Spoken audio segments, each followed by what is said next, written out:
ओम नमो भगवते वासुदेवाय। मार्गशीर्ष मातम में 10वां अध्याय। ब्रह्मा जी कहने लगे कि हे प्रभु, नैवेद्य अर्पण करने के पश्चात मार्गशीर्ष मास में मनुष्य का क्या कर्तव्य है, वो कहिए। भगवान कहते हैं कि भोजन करने के पश्चात कपूर सुवासित जल से आचमन कराएं। जल तथा चंदन हाथ शुद्ध करने के लिए दें और मुख शुद्धि के लिए तांबूल अर्पण करें। उसके पश्चात पुष्पांजलि देकर भक्ति तर्पण दिखाएं, फिर कपूर का निराजन करें। सामर्थ्य रहने पर मुकुट आदि भूषण अर्पण करें और छत्र चमर अर्पण करें।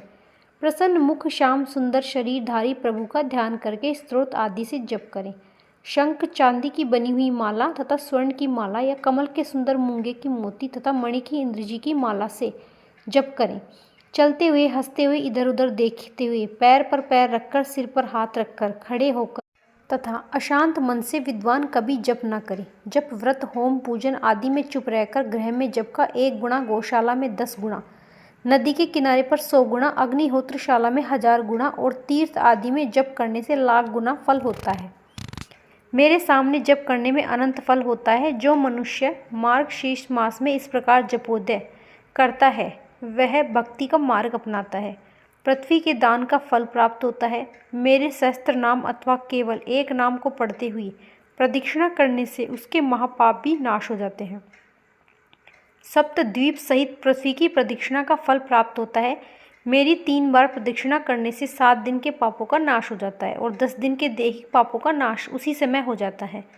जो भक्ति से 21 बार प्रदक्षिणा करता है उसके भ्रूण इत्यादि पापों को उसी समय नाश हो जाता है। जो 108 प्रदक्षिणा करता है वह दक्षिणा सहित समस्त यज्ञों का फल प्राप्त कर लेता है और इतनी ही एक बार पृथ्वी की प्रदक्षिणा के फल का भागी हो जाता है। माता की प्रदक्षिणा, पृथ्वी की प्रदक्षिणा, शालिग्राम की प्रदक्षिणा, ये तीनों समान फल देने वाली होती हैं। मार्गशीर्ष मास में 1 दंडवत प्रणाम और 7 प्रदक्षिणा बराबर नहीं है, किंतु प्रदक्षिणा से दंडवत प्रणाम श्रेष्ठ कहा है। जो प्राणी प्रदक्षिणा के साथ साथ मुझको दंडवत प्रणाम करता है, विशेषकर मार्गशीर्ष मास में, वह कल्प वृक्ष तक स्वर्ग का वास करता है और कल्प के पश्चात वह चक्रवर्ती राजा होता है। चिरायु, धनवान, सुख भोगने वाले, दानव और धर्मात्मा होता है। सहस्त्र नाम के पाठ से काया, वाणी और मन तीनों प्रकार से किए गए पापों का नाश करता है।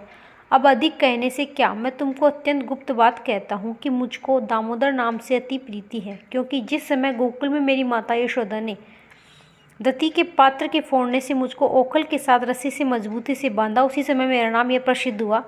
जो मनुष्य प्रतिदिन पवित्र तथा एकाग्र चित्त से नमो दामोदराय इस मंत्र का सूर्योदय होने पर 3000 जप करता है और 3500 जप करता है और 35 लाख जप पूरा करके उसका उद्यापन, तत्शत तर्पण, तत्शत मार्जन और तत्शत ब्राह्मण भोजन करवाए, तो इसी विधि से इस मंत्र का जाप करता है, मैं उसको मन, वचन, धन, धान्य, स्त्री, पुत्र और भी वस्तु अभिचिंतित देता। जो मनुष्य अष्टांग सहित मुझको प्रणाम करे, दोनों हाथ, दोनों पैर, दोनों घुटने, छाती, सिर और मन, इनको साष्टांग कहते हैं। मेरे दोनों चरणों पर परस्पर दोनों हाथ और सिर रखकर, अर्थात दाहिने हाथ से बायां और बाएं हाथ से दाहिना चरण स्पर्श करता हुए अपने सिर को मेरे चरणों में रखे और कहे कि हे भगवान, संसार सागर के मृत्यु रूपी ग्राह से भयभीत होकर आपके शरणागत हूँ, आप मेरी रक्षा करें। फिर मुझसे प्राप्त आशीर्वाद को ग्रहण करके मंत्रहीनम यह मंत्र पढ़े, अर्थात मंत्रहीन क्रियाहीन न होकर मैंने आपका यह पूजन किया, यह पूर्ण फलदायक हो। मार्गशीर्ष मास में मृदंग बजाकर प्रणय का गान करता हुआ मेरे सामने नृत्य करने से अनंत फल को प्राप्त होता, वह मुझको सर्वदा अति प्रिय है। हे पुत्र, गीत, वाद और नृत्य के अभाव में मेरे सहस्त्र नाम, स्तोत्र, राज, गजेंद्र मोक्ष, मनुस्मृति, श्रीमद् भागवत गीता, यह 5 स्तोत्र मुझको अत्यंत प्रीति करते हैं। जो शालिग्राम के चरणों तक का पान करता है उसको हजारों बार पंचगव्य पीने की क्या आवश्यकता। जो शालिग्राम शिला 1 बूंद जल भी पान करता है वह मनुष्य मुक्ति का भागी होकर माता के गर्भ में फिर जन्म प्रवेश नहीं। जो शालिग्राम शिला के जल का पान करते हैं और अपने सिर पर इसको चढ़ाते हैं, उनका जन्म सोच अथवा मरण सोच का सोच मुझे नहीं लगता। मरण समय में जिसको यह दिया जाता है वह पापी होकर भी अच्छी गति को प्राप्त होता है। जो मदादि यानी अपेय पदार्थों का पान करता है अथवा मांसादि भक्षण करता है, पर स्त्री गमन वाले पापा आत्मा मनुष्य को, वह भी शिला के जल को धारण करने से शीघ्र ही पवित्र हो जाता है। क्योंकि शालिग्राम का जल चंद्रायण पादकृश व्रत से भी अधिक श्रेष्ठ है। मेरे चरण जल से मिला हुआ अगर कुमकुम कपूर और चंदन पवित्र को भी पवित्र करने वाला है। हे विप्र, श्रेष्ठ मेरी दृष्टि से देखा गया जल ही मनुष्यों के पापों को नाश करने वाला है।